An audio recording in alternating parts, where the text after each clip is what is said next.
Israel Iran সংঘাতে শেষ পর্যন্ত সরাসরি জড়িয়ে পড়ল যুক্তরাষ্ট্র।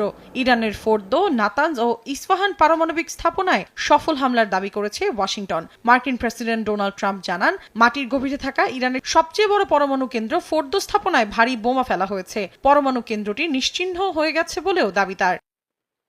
ইরানে মার্কিন হামলার পর হোয়াইট হাউসে জাতির উদ্দেশ্যে ভাষণ দেন ট্রাম্প। ইরান এখনই শান্তির পথে না এলে ভবিষ্যতে আরো বড় হামলার হুঁশিয়ারি দেন তিনি। আমাদের উদ্দেশ্য ছিল ইরানের পারমাণবিক সমৃদ্ধকরণ ক্ষমতা ধ্বংস করা এবং বিশ্বের ১ নম্বর সন্ত্রাসবাদীদের দেশ ইরানের পারমাণবিক হুমকি বন্ধ করা। মধ্যপ্রাচ্যে দাপট দেখানো ইরান এখন শান্তির পথ বেছে নিতে বাধ্য। ৩টি পরমাণু কেন্দ্রে হামলার সত্যতা নিশ্চিত করেছে ইরানও। তবে যুক্তরাষ্ট্রের হামলার আগেই পরমাণু কেন্দ্র থেকে পারমাণবিক উপকরণ সরিয়ে নেওয়া হয় বলে জানায় খামেনি প্রশাসন। ওই হামলায় বড় ধরনের ক্ষয়ক্ষতি হয়নি বলেও দাবি তাদের। বিকিরণ পর্যবেক্ষণ সংস্থা ও পারমাণবিক স্থাপনার আশপাশে সরেজমিনে পর্যবেক্ষণ করে কোনো তেজস্ক্রিয়তা ছড়ানোর আলামত পায়নি।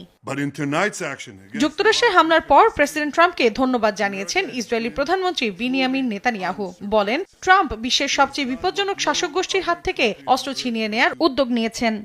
History will record that President Trump acted to deny the world's most dangerous regime the world's most dangerous weapons. মার্কিন হামলাকে জাতিসংঘ সনদ, আন্তর্জাতিক আইন এবং পরমাণু নিরস্ত্রীকরণ চুক্তির লঙ্ঘন আখ্যা দিয়ে যুক্তরাষ্ট্রের এই পদক্ষেপের তীব্র নিন্দা জানান ইরানের পররাষ্ট্রমন্ত্রী আব্বাস আরাকচি। যুক্তরাষ্ট্র গুরুতর অপরাধ করেছে উল্লেখ করে ভবিষ্যতে এর গভীর প্রভাব ফেলবে বলেও হুঁশিয়ারি উচ্চারণ করেন তিনি। এছাড়া মধ্যপ্রাচ্যের মার্কিন নাগরিক ও সেনা এখন হামলার বৈধ লক্ষ্য বলেও হুঁশিয়ারি উচ্চারণ করে ইরানের রাষ্ট্রীয় টেলিভিশন। এরই মধ্যে ইসরায়েলে নতুন করে ক্ষেপণাস্ত্র ছুড়েছে ইরান। একাধিক বিস্ফোরণের শব্দ শোনা গেছে জেরুজালেমে। স্থানীয় সময় রোববার এক বিবৃতিতে এ তথ্য জানায় ইসরায়েলি প্রতিরক্ষা বাহিনী। পাশাপাশি হুমকি মোকাবিলায় প্রতিরক্ষামূলক ব্যবস্থা সক্রিয় রয়েছে বলেও জানায় তারা। অন্যদিকে নিজেদের আকাশসীমা বন্ধ করে দিয়েছে ইসরায়েল, জারি করেছে উচ্চ সতর্কতা।